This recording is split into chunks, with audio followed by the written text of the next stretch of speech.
When I was 13 years old, I lived on a park bench next to a public park. For food, I would hang out at a local 7-Eleven convenience store. I would sit there all day long, cross-legged with my back against the glass, far enough away from the doorway not to be an obstruction, but close enough to be seen. I would sit there silently hoping that somebody would feed me. On what I call the bad days, nobody would feed me.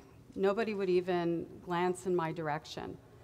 So on those days, I would go back to my park bench, and the only thing that I would have would be a drink of water from the sink in the public restroom, and the knowledge that I wasn't even worth a moment of eye contact. On what I call the okay days, somebody would give me some milk, like a pint of milk or some juice. That would be about it.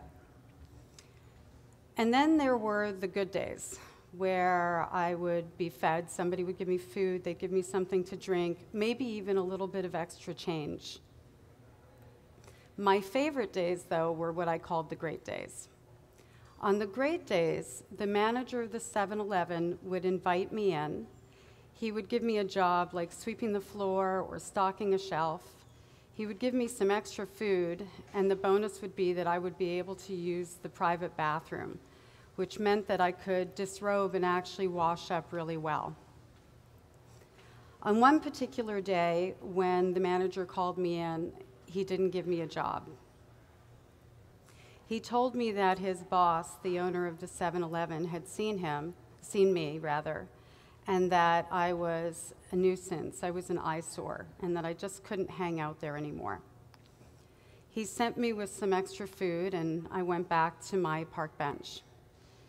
After a couple of days, the food was gone and hunger was beginning to set in. I had no plan in mind. As I laid there, a woman happened by. She looked down at me and she said, "Child, are you hungry?" And I looked up and I nodded my head, yes. She said, "Well, come on then, let's get you something to eat." I followed her to her one-room bungalow, which had not much more than a small bed, a table with some old chairs, and a hot plate. When we got inside, she asked me if I wanted to take a shower. I immediately nodded my head yes. So I went into the shower, which was this tiny little stall. It had a bar of soap that was melting away and doubled as shampoo. When I got out of the shower, I dried myself off on a towel that was so transparent, it looked like the bottom of a worn-out heel from a sock. As I exited the bathroom, the aroma in the air was Chef Boyardee ravioli. I remember it so well because it was my favorite after-school snack. So I sat down and I started to eat very quickly. I was starving. And the lady said to me, "Slow down, nobody's going to take your food. There's more where that came from." She continued to talk, and I can tell you, I don't remember anything that she said. All I remember was like the melody of her voice and how comforting it was. As I finished eating, she asked me if I wanted to spend the night. I quickly nodded my head yes. She said, "All I have is this small little bed. We'll have to cuddle up really close, but it'll be okay." I crawled into the bed, and she crawled in behind me. And when she did, she wrapped her arms around me. It was the first time that I had felt safe in a really long time. We fell asleep, and when I got up in the morning, she asked me if I wanted to come back. I nodded my head yes. She said, okay. She showed me a park bench that looked onto her porch. She said, "When you can come back, I'll turn the porch light off." I laid on the park bench and I was staring through the slats at the back, never taking my eyes off of her door, waiting for that light to go off.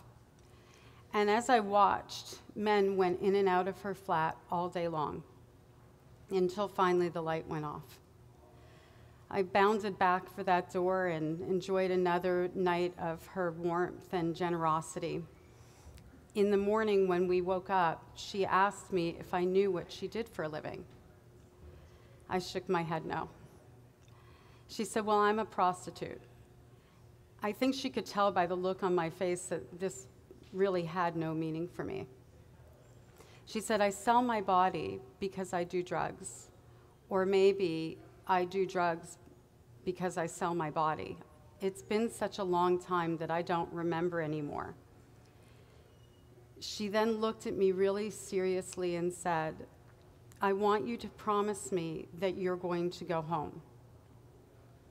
As I started to nod my head yes, in promise, she said, no, I want to hear you say the words. I spoke the words, I promise, and in my mind I thought, I can't go home. So what I did was I promised myself that I would not do drugs no matter what happened, and no matter how hungry I got, I would not sell my body.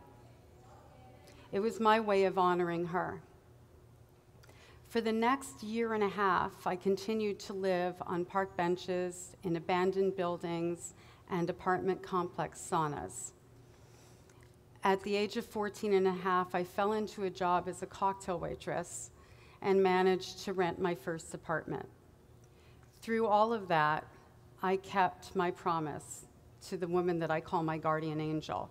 I never sold my body, and I never did drugs. By now, you're probably wondering how it is I ended up on the streets. One of my earliest memories are from when I was 5 years old. My mother dropped me out of a 2-story window and broke both my arms. I can remember the sensation of the fall to this day. I can smell the rain in the air. It had been drizzling. It was that rain that softened the grass that broke my fall. Upon impact, I must have lost consciousness because when I woke up, my mother was wrapping me in my blankie and taking me to the hospital in a taxi. The next time when I woke up, I had 2 casts on my arms, holding them straight, leaving only my fingers free. It was around this time that I was sent to live with my grandparents. My grandmother was a functional alcoholic, and my grandfather was a child molester. My mother came and went with no particular schedule or rhythm for about 4 years at this point, until one day she came home and had a new daddy for me.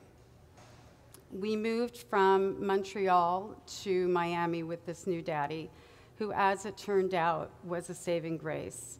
He was a loving, wonderful man. So now my running had kind of abated a little, or at least if he was in town, I didn't run away. Only when he went on a business trip or he was gone for extended periods did I continue to run. He died 2 weeks after my 12th birthday. By the age of 11, I was labeled a habitual runaway. This is a term that is often used by law enforcement. And unfortunately, it serves to demonize the child, and it takes away that sense of urgency that we should have in looking for them. There's an attitude that the kid will just turn back up. It also takes away from the danger that the child is experiencing while they're on the streets alone. The term habitual runaway is also an abuser's best friend. My mother played up the fact that I was running away. She was the poor parent that had to deal with this out-of-control child. When I was 12 years old, I spent the night out all night for the first time. I ran away and I ended up at an arcade in a mall that had a merry-go-round and a bunch of rides in it. I felt comfortable there because there were a lot of families and a lot of kids. And as I sat there, as usual, I had no plan. I had no money and I had no change of clothing. Children that actually run away from home, we're not the ones who threaten that we're going to run away. We run away because there's been a traumatic event. It's our survival mechanism. As I sat there in the arcade, I was watching some kids on the merry-go-round, and evening was setting in. People were beginning to leave. A young man approached me. He looked to be probably in his early 20s. He was well-dressed, articulate. He started to talk to me. He offered to take me to get something to eat. We got in his car, and he told me that he needed to stop to pick something up. What he ended up doing was taking me to a wooded area that I followed him into willingly. He kept me out all night long. He raped me through that night. This is how I lost my virginity. It was a word that I didn't even know the meaning of yet. Children who run away from home are not troublemakers. We run from troubled homes. 80% of children who run away from home are experiencing either emotional, physical, and/or sexual abuse. 1 in 6 runaways will become victims of sex trafficking. Within the first 2 to 48 hours on the streets, a child will be approached by a predator or somebody who wants to exploit them. This man that kept me in the woods that night, I was lucky because he decided that when he was done with me, he would drop me off at my house. Had he decided to kill me, to keep me, or to sell me, I still would have just been known as another habitual runaway. Every year, between 1.2 and 2.8 children run away from home. That's in the United States alone. This is a very great statistic because children like me that run away are reported as missing. There are thousands of children that are in foster care that are never reported as missing. They simply just vanish. You may wonder, like, did anybody try to help me, or did I tell anybody what was going on in my house? And the answer is no. This was my normal. I didn't know that any other place didn't have abuse like I was experiencing. And I also believed that I deserved it. My mother solidified this feeling into place. When I was 9 years old, we lived in a condo where the lifeguard was molesting me. My mother found the gifts that he had given me to buy my silence hidden away in a drawer. As she began screaming at me, asking me what I did in return for these items, she also labeled me as damaged goods. I stood there with my eyes to the floor, filling up with tears that dared not fall in the face of her anger, shrugging my shoulders. The times that I ran away, when the police would ask me what was happening, I would just simply assume that same position. Children that run away from home run away from all different kinds of homes. They may, in fact, most of them come from middle to upper income families. And there's this thought that nothing bad happens behind pretty doors. Abuse doesn't know what kind of house you live in. It doesn't care about the cars that are in the driveway. It doesn't know if you're buying your groceries with cash or with food stamps. I was 12 and a half when I ended up going to boarding school in Connecticut. This was my first introduction to real normalcy. This was the first time I lived somewhere where every day when I came home, it was the same. Nobody was trying to hurt me. It was around this time that I started to kind of try to divulge a little information because I didn't want to end up going back home when the school year ended. So I would say my mother was mean.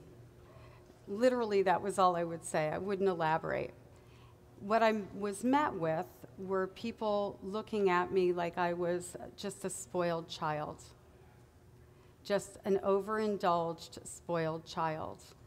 And my mother was an incredible actress. She could play an Oscar award-winning performance of Mother of the Century at the drop of a dime. So for me as a child to combat this huge persona that everybody loved and tell about the abuse I was suffering when I knew I deserved it, it was just an impossible situation. My biggest hope right now is that every one of you is asking, well, what can I do to make a difference? How can I make an impact? For starters, you can share my message. We need to destigmatize runaways. We need to understand that children that run from home are running for survival. Ask yourself, what would make you prefer to live on a park bench rather than wake up in your own bed? If you know of a child that is running, if you know of a child that's at risk or you think is experiencing some sort of abuse in the home, befriend them, mentor them. Don't ask them questions because, like me, they're not going to have the answers. But if you give a child a soft place to fall, their stories will unfold. If I had had that kind of support, if I had had a soft place to fall, I would not have run away from home. I want to leave you with one final little thought. Every day when we get up in the morning, everywhere we go throughout our day, we are faced with the same two choices: to do something or to do nothing. How many of you have walked past a homeless person and averted your eyes?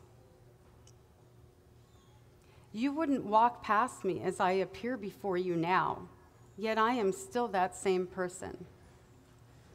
Take a moment, give some change, give a smile, a moment of kindness, because a moment of kindness can save a life. My favorite saying, and it's so true, when you save one life, it is as if you saved the entire world. Thank you.